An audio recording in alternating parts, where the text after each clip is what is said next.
মানুষের পাশ থেকে তুমি এসো না, তুমি একটু হিন্দি হিন্দি করো না, জোরে বলো হিন্দি, খুব সহজ।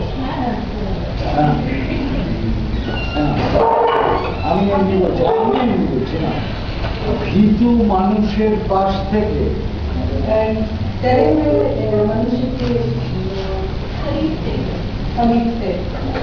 যে কবিতা সরে যায়,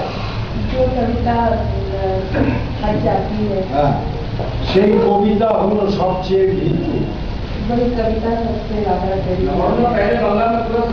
আচ্ছা, ভীতু মানুষের পাশ থেকে যে কবিতা সরে যায়, সেই কবিতা হলো সব থেকে ভীতু। যার পায়ের তলা থেকে মাটি সরে যাচ্ছে, তাকে যে কবিতা ভরসা দেয় না, সে কখনো মাটি খুঁজে পাবে না।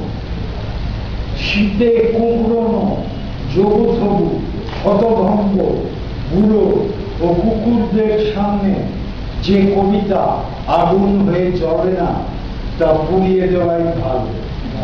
সাফ সাফ জানিয়ে দিলাম, কবিতা সম্বন্ধে এই হলো আমার কবিতা।